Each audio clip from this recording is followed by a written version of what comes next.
Pengertian pengelolaan kelas. Banyak yang menanyakan sebenarnya apa sih yang dimaksud dengan pengelolaan kelas? Baik, pengelolaan kelas itu memiliki banyak pengertian. Menurut Guilford Weber sendiri, diartikan sebagai sekumpulan perilaku kompleks yang digunakan oleh guru dalam rangka untuk menciptakan dan memelihara kondisi kelas, sehingga diharapkan peserta didik sendiri mampu mencapai tujuan pembelajaran secara efisien. Selanjutnya, pengertian pengelolaan kelas itu diperkuat oleh Sudirman bahwasanya pengelolaan kelas yakni upaya mendayagunakan potensi kelas. Lalu, pengelolaan kelas menurut Syifaul Bahri Damas diartikan sebagai kemampuan atau keterampilan guru dalam menciptakan dan memelihara kondisi belajar yang optimal. Selanjutnya, menurut Burhanuddin sendiri, pengelolaan kelas yaitu proses atau upaya yang dilakukan guru untuk menciptakan dan memelihara kondisi yang kondusif dan optimal. Selanjutnya, menurut Kemendikbud, pengelolaan kelas adalah segala usaha yang dikerahkan untuk mewujudkan suasana pembelajaran yang efektif dan menyenangkan, sehingga mampu memberikan motivasi kepada peserta didik untuk belajar sesuai dengan kemampuannya masing-masing. Atau dapat diartikan bahwa pengelolaan kelas itu merupakan usaha sadar untuk mengatur proses belajar secara sistemik dan sistematis. Nah, dari berbagai pengertian tersebut, maka dapat disimpulkan bahwa pengelolaan kelas yakni segala upaya yang dilakukan pendidik dalam artian guru yang meliputi perencanaan, pengaturan, serta pengoptimalan sumber, bahan, sarana prasarana dalam menciptakan kegiatan pembelajaran yang efektif dan berkualitas untuk peserta didik.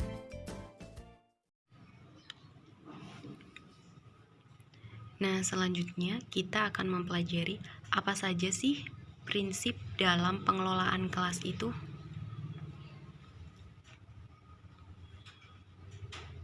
Ini dia prinsip-prinsip dalam pengelolaan kelas. Yang pertama adalah hangat dan antusias. Di dalam kelas kita harus menciptakan suasana yang hangat. Caranya bisa dengan menyapa para siswa. Selain itu, seorang guru harus mampu membuat siswa antusias dalam pembelajaran. Yang kedua adalah tantangan. Nah, di sini ketika suasana kelas sudah mulai bosan dalam pembelajaran, maka guru harus memberikan tantangan yang bisa menarik siswa. Yang ketiga, yaitu bervariasi. Dalam pengelolaan kelas, guru harus mampu membuat variasi belajar yang menarik untuk para siswa. Yang keempat adalah keluasan. Dalam hal ini, guru harus mampu memberikan pembelajaran yang membuat siswa merasa enjoy dan nyaman dalam proses pembelajaran. Yang kelima, penekanan pada hal positif. Nah, di sini guru bertugas sebagai orang yang memberikan contoh hal-hal yang positif bagi para siswa. Yang keenam, penanaman disiplin diri. Di sini guru sebagai kontrol tingkah laku para siswa agar mereka bisa bersikap disiplin. Nah, sekarang apa sih tujuan dari pengelolaan kelas itu? Tujuan dari pengelolaan kelas yang pertama, mewujudkan situasi dan kondisi kelas yang baik. Yang kedua, menghilangkan berbagai hambatan yang dapat menghalangi terwujudnya interaksi pembelajaran. Yang ketiga, menyediakan dan mengatur fasilitas belajar yang mendukung dan memungkinkan siswa belajar sesuai dengan lingkungan sosial, emosional, dan intelektual siswa dalam kelas. Yang keempat, membina dan membimbing siswa sesuai dengan latar belakang sosial, ekonomi, budaya, serta sifat-sifat individunya. Nah, kemampuan guru dalam memahami konsep mengenai pengelolaan kelas serta mampu mengimplementasikannya menjadi faktor penentu keberhasilan pembelajaran. Komponen dalam pengelolaan kelas. Dalam komponen ini terdapat 3 komponen yang perlu diperhatikan. Yang pertama, kondisi fisik, yang kedua, kondisi sosio-emosi, yang ketiga, kondisi organisasi. Baik, dalam kondisi fisik ini terdapat 4 poin lagi yang perlu diperhatikan. Yang pertama, ruangan belajar mengajar. Yang kedua, pengaturan tempat duduk. Yang ketiga, ventilasi dan pengaturan cahaya. Dan yang keempat, pengaturan dan penyimpanan barang-barang. Dalam ruangan belajar mengajar itu terdapat ukuran dan hiasan yang sangat penting untuk diperhatikan, di mana harus memungkinkan siswa bergerak secara leluasa agar tidak berdesak-desakan antara peserta didik atau siswa. Karena besarnya kelas itu akan sangat tergantung pada berbagai hal yang akan dilaksanakan, seperti jenis kegiatan akan dilakukan di kelas atau di ruang praktikum, dan jumlah peserta didik.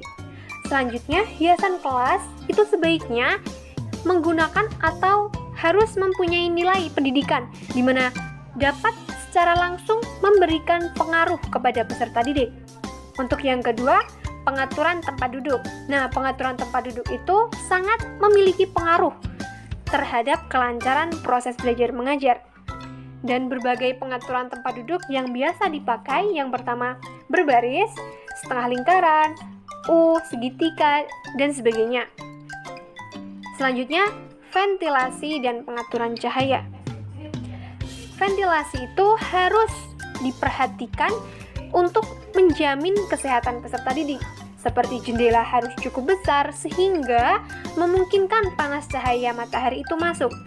Dan diharapkan peserta didik itu mampu menghirup udara yang sehat dan dapat melihat tulisan secara jelas. Yang terakhir, pengaturan dan penyimpanan barang-barang, di mana barang-barang itu hendaknya disimpan pada tempat khusus yang mampu dijangkau kalau akan segera diperlukan dan akan dipergunakan bagi kepentingan belajar mengajar. Komponen selanjutnya yaitu kondisi sosio-emosi, di mana komponen yang membuat seseorang menjadi pintar menggunakan emosi, karena emosi sendiri dapat menyediakan kondisi yang baik untuk dirinya dan orang lain. Komponen yang terakhir yaitu kondisi organisasi. Kegiatan rutin yang secara organisasional dilakukan, baik tingkat kelas maupun tingkat sekolahan, akan dapat mencegah masalah pengelolaan kelas. Dengan kegiatan yang jelas dan diatur dengan mengkomunikasikan kepada peserta didik secara menyeluruh dan terbuka, sehingga jelas pula bagi mereka dan akan menyebabkan ketentraman pada diri peserta didik, serta membiasakan dan keteraturan tingkah laku bagi peserta didik. Permasalahan dalam manajemen kelas. Apa saja ya permasalahan dalam manajemen kelas itu? Terdapat dua jenis masalah pengelolaan kelas, yaitu yang bersifat perorangan atau individual dan yang bersifat kelompok. Nah, untuk masalah perorangan dan juga kelompok ini seringkali menyatu dan amat sukar untuk dipisahkan yang satu dari yang lainnya. Namun demikian, pembedaan antara kedua jenis masalah itu nantinya ini akan bermanfaat, terutama apabila guru ingin mengenali dan menangani permasalahan yang ada dalam kelas yang menjadi tanggung jawabnya. Untuk yang pertama itu ada masalah individual. Nah, setiap individu itu memiliki kebutuhan dasar untuk memiliki dan untuk merasa dirinya berguna.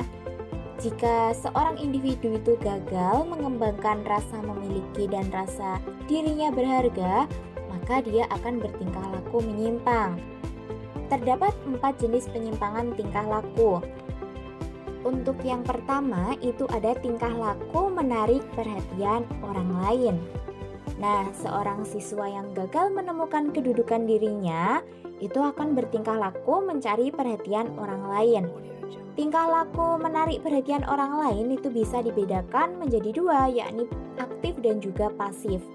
Tingkah laku destruktif mencari perhatian yang aktif itu dapat dijumpai pada anak-anak yang suka pamer, melawak atau memperolok, membuat onar, memperlihatkan kenakalan, terus-menerus bertanya, dan singkatnya adalah tukang rewel. Lalu untuk tingkah laku destruktif mencari perhatian yang pasif itu dapat dijumpai pada anak-anak yang malas atau anak-anak yang terus meminta bantuan orang lain. Yang kedua adalah mencari kekuasaan. Tingkah laku mencari kekuasaan itu sebenarnya mirip dengan mencari perhatian yang destruktif, tetapi lebih mendalam. Pencari kekuasaan yang aktif itu biasanya suka mendekat, berbohong, menampilkan adanya pertentangan pendapat, tidak mau melakukan yang diperintahkan orang lain, serta menunjukkan sikap yang tidak patuh. Lalu untuk pencari kekuasaan yang pasif itu tampak pada anak-anak yang amat menonjolkan kemalasannya, sehingga tidak melakukan apa-apa sama sekali. Untuk yang ketiga itu ada perilaku menuntut balas. Siswa yang menuntut balas itu seringkali mengalami frustasi yang amat dalam, serta tidak menyadari bahwa dia sebenarnya itu mencari sukses dengan jalan menyakiti orang lain, bahkan bisa melakukan penyerangan secara fisik.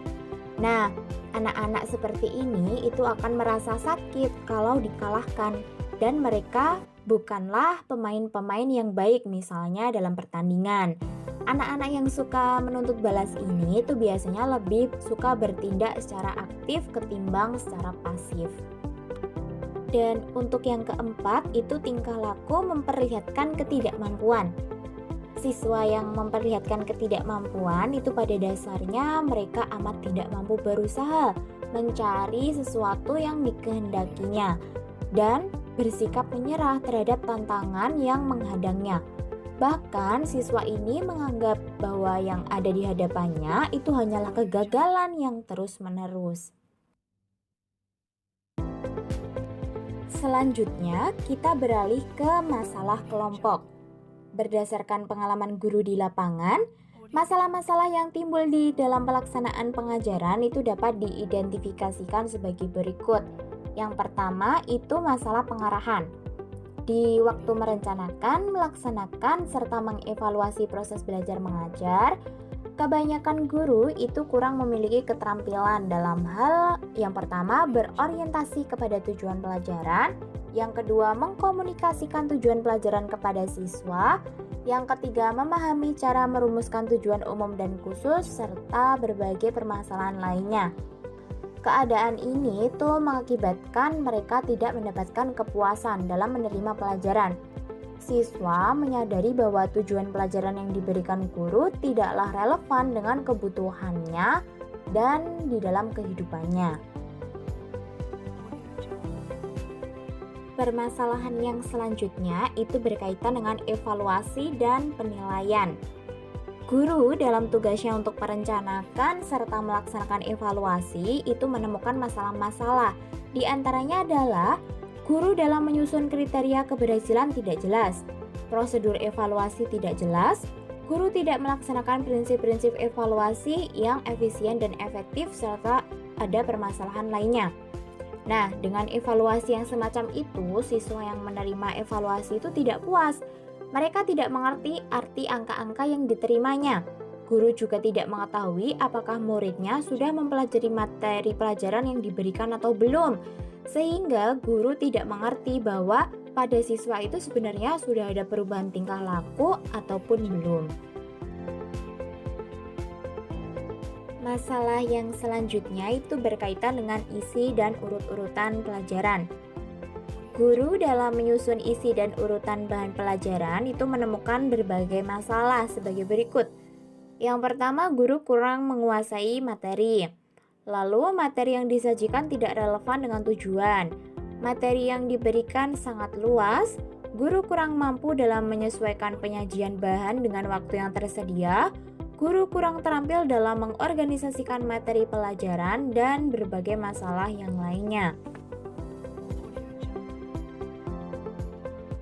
Masalah kelompok yang terakhir itu berkaitan dengan masalah metode dan sistem penyajian bahan pelajaran. Agar guru dapat menyajikan bahan pelajaran dengan menarik dan berhasil, maka diperlukan guru itu menguasai beberapa teknik sistem penyajian. Namun demikian, dalam pengamatan pelaksanaan pengajaran itu para guru menemukan masalah-masalah. Di antaranya adalah guru kurang menguasai beberapa siswa sehingga penyajiannya kurang menarik dan juga kurang efektif. Lalu pemilihan metode kurang relevan dengan tujuan pelajaran dan materi pelajaran, lalu kurang terampil dalam menggunakan metode, sangat terikat pada metode saja ataupun sangat terikat pada satu metode saja, serta guru tidak memberikan umpan balik atau feedback terhadap tugas yang dikumpulkan oleh siswa. Solusi dalam memecahkan masalah pengelolaan kelas. Dari berbagai permasalahan yang telah disebutkan di atas, maka terdapat berbagai pendekatan sebagai upaya yang dilakukan untuk mengatasi permasalahan dalam pengelolaan kelas. Yang pertama, terdapat behavior, socio-emotional climate approach, group process approach, pendekatan otoriter, pendekatan permisif, dan yang terakhir, pendekatan membiarkan dan memberi kebebasan. Baik, kita bahas yang pertama yaitu pendekatan behavior. Dalam pendekatan behavior ini, terdapat berbagai poin yang penting untuk diingat. Yang pertama bahwa asumsi yang mendasari pendekatan ini adalah bahwa perilaku baik dan buruk individu itu merupakan hasil belajar. Selanjutnya, upaya memodifikasi perilaku dalam mengelola kelas dalam pendekatan ini dapat dilakukan dengan pemberian positive reinforcement atau untuk membina perilaku positif dan negative reinforcement untuk mengurangi perilaku negatif. Lalu pendekatan selanjutnya yaitu socio-emotional climate approach. Dalam pendekatan ini, asumsi yang mendasari penggunaan pendekatan ini yaitu bahwa proses belajar mengajar yang baik itu didasari oleh adanya hubungan interpersonal yang baik antara guru dan peserta didik dengan peserta didik. Selanjutnya, guru dalam pendekatan ini itu menduduki posisi penting bagi terbentuknya iklim sosio-emosional yang baik. Dalam pendekatan ini terdapat berbagai upaya atau penerapan yang dapat dilakukan. Menurut William Glasser, dijelaskan bahwa guru itu membantu dan mengarahkan peserta didik dalam menganalisis dan menilai masalah, menyusun rencana pemecahannya, mengarahkan peserta didik agar komit terhadap rencana yang telah dibuat, serta membantu peserta didik membuat rencana penyelesaian baru yang lebih baik. Sementara menurut Rudolf Jarikus, dikemukakan bahwa harus memberikan kesempatan peserta didik untuk memikul tanggung jawab, memperlakukan peserta didik sebagai manusia yang dapat secara bijak mengambil keputusan dengan segala konsekuensinya. Pendekatan selanjutnya yaitu group process approach. Dalam pendekatan ini, asumsi yang mendasari yaitu bahwa pengalaman belajar itu berlangsung dalam konteks kelompok sosial. Selanjutnya, dalam pendekatan ini, tugas guru itu adalah membina dan memelihara kelompok yang produktif dan kohesif. Menurut Richard Smart dan Patricia Smart ini terdapat berbagai upaya atau prinsip-prinsip dalam penerapan pendekatan ini. Yang pertama yaitu mutual expectation atau memiliki harapan yang sama. Yang kedua leadership atau kepemimpinan. Yang ketiga attraction atau daya tarik. Yang keempat norm atau norma. Yang kelima communication atau komunikasi. Yang keenam cohesiveness atau kepaduan. Untuk pendekatan yang selanjutnya yaitu pendekatan otoriter. Dalam pendekatan ini, pengelolaan kelas itu diartikan sebagai proses untuk mengontrol tingkah laku siswa ke arah disiplin. Nah, bila timbul masalah-masalah yang merusak ketertiban atau kedisiplinan kelas, maka dapat dilakukan atau perlu adanya pendekatan. Di antaranya yang pertama perintah dan larangan, yang kedua penekanan dan penugasan, yang ketiga penghukuman dan pengancaman, dan yang keempat pendekatan perintah dan larangan. Selanjutnya pendekatan permisif. Dalam pendekatan ini diartikan bahwa pengelolaan kelas itu merupakan seperangkat kegiatan pengajar yang memaksimalkan kebebasan peserta didik untuk melakukan sesuatu. Sehingga bila kebebasan tersebut dihalangi, maka dapat mempengaruhi atau menghambat perkembangan peserta didik. Dari berbagai bentuk pendekatan dalam pelaksanaan pengelolaan kelas ini itu dapat menyerahkan atau segala inisiatif dan tindakan pada peserta didik. Di antaranya yang pertama tindakan pendekatan pengalihan. Nah, tindakan ini dapat muncul hal-hal yang kurang disadari dari peserta didik. Yang kedua, dapat meremehkan sesuatu kejadian atau tidak melakukan apa-apa sama sekali. Yang ketiga, mampu memberi peluang kemalasan dan menunda pekerjaan. Yang keempat, dapat menukar dan mengganti susunan kelompok tanpa melalui prosedur yang sebenarnya. Yang kelima, menukar kegiatan salah satu pembelajar digantikan oleh orang lain. Dan yang terakhir, mengalihkan tanggung jawab kelompok kepada seorang anggota. Baik, pendekatan terakhir yaitu pendekatan membiarkan dan memberi kebebasan.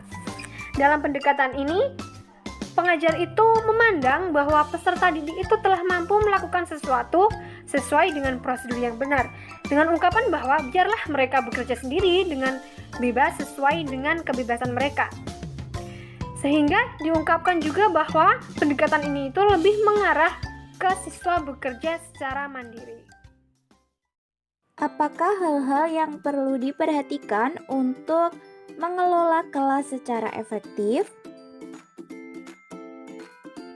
Yang pertama, bahwa kelas adalah sekelompok kerja yang diorganisasikan untuk tujuan tertentu yang dilengkapi oleh tugas-tugas yang diarahkan oleh guru. Yang kedua, dalam situasi kelas, guru bukanlah tutor untuk satu anak pada waktu tertentu, tetapi bagi seluruh anak dan kelompok. Yang ketiga, kelompok mempunyai perilaku sendiri yang berbeda dengan perilaku masing-masing individu dalam kelompok tersebut. Dan yang keempat, kelompok kelas menyisipkan pengaruhnya kepada individu. Lalu yang kelima, praktek guru waktu belajar cenderung berpusat pada hubungan guru dan siswa. Jadi, makin meningkat keterampilan guru mengelola secara kelompok, maka makin puas individu dalam kelas. Dan yang keenam, ada struktur kelompok, pola komunikasi dan kesatuan kelompok ditentukan oleh cara mengelola, baik untuk mereka yang tertarik pada sekolah maupun yang masa bodoh. Pengelolaan kelas yang efektif akan dapat terwujud manakala dengan melaksanakan rencana pelaksanaan pembelajaran. Di antaranya adalah yang pertama, menetapkan aturan kelas. Siswa adalah insan yang memiliki kebiasaan.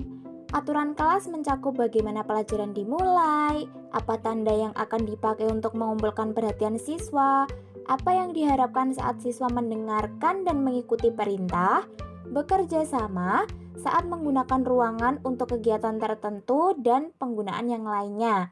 Nah, aturan perilaku ini harus diketahui oleh siswa pada awal pertemuan. Lalu yang kedua, itu memulai kegiatan tepat waktu.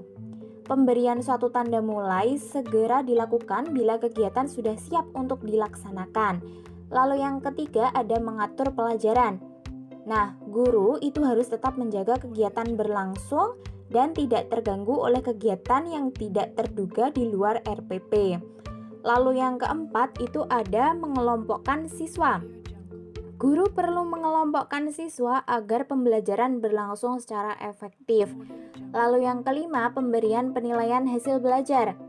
Nah, penilaian ini diadakan dalam suasana yang menyenangkan, sehingga memungkinkan siswa menunjukkan apa yang dipahami dan mampu dikerjakannya. Lalu yang terakhir itu mengakhiri pelajaran. Setiap pertemuan yang direncanakan pada RPP di dalam maupun di luar kelas itu harus diakhiri tepat pada waktunya dan diupayakan memberikan kesan mendalam bagi siswa. Nah, untuk selanjutnya, apa saja tindakan yang dilakukan dalam pengelolaan kelas? Nah, di sini ada tindakan pengelolaan kelas itu ada 3. Yang pertama, tindakan preventif. Tindakan ini dilakukan untuk mencegah perbuatan yang mengarah pada penyimpangan peserta didik. Yang kedua, tindakan korektif. Di sini guru harus melakukan sesuatu untuk menghentikan peserta didik jika melakukan kesalahan secepat mungkin. Yang ketiga, tindakan kuratif. Nah, jika terjadi penyimpangan, maka guru perlu melakukan penyembuhan secara baik. dalam pengelolaan kelas.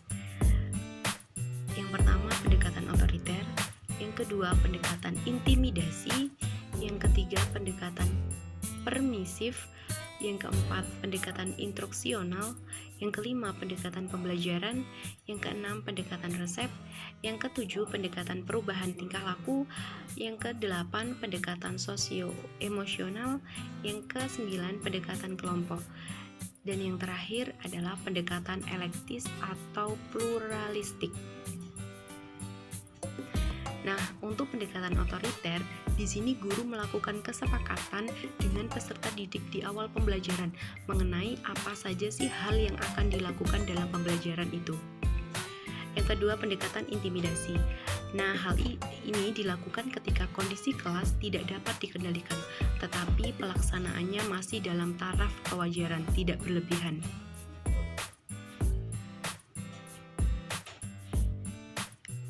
Yang ketiga, pendekatan permisif. Pendekatan yang menekankan pada perlunya memaksimalkan kebebasan pada peserta didik, tapi masih dalam lingkup kebaikan. Selanjutnya, pendekatan instruksional. Di sini pembelajaran harus dirancang dan dengan sistematis dan bermutu. Begitu juga dalam pengelolaan kelas. Selanjutnya, pendekatan pembelajaran. Guru mengajarkan hal yang baik dan mencegah perbuatan yang buruk yang dilakukan peserta didik. Selanjutnya, pendekatan resep. Pendekatan ini merekomendasikan hal yang harus dilakukan seorang guru ketika menghadapi berbagai masalah. Selanjutnya, pendekatan perubahan tingkah laku. Nah, perilaku merupakan hasil dari proses belajar. Tapi di sini guru harus mampu mengontrol perilaku peserta didik. Sedangkan pendekatan sosio-emosional adalah guru harus membangun hubungan yang baik antara pribadi peserta didik agar pembelajaran yang dilaksanakan itu sangat efektif. Selanjutnya, pendekatan kelompok. Nah, di sini guru menciptakan momentum kelompok di dalam kelas di mana para peserta didik itu menjadi kelompok yang produktif dan juga aktif. Yang terakhir, pendekatan elektis atau pluralistik. Pengelolaan kelas yang berusaha menggunakan berbagai macam pendekatan yang memiliki potensi untuk dapat menciptakan dan mempertahankan suatu kondisi yang memungkinkan proses belajar mengajar berjalan secara efektif dan efisien. Nah, dari berbagai pendekatan yang ada, guru berhak memilih serta mengembangkan berbagai pendekatan dalam pengelolaan kelas sesuai dengan kemampuan dirinya dan juga kebutuhan yang ada, sehingga kegiatan belajar mengajar dapat berjalan sesuai dengan tujuan.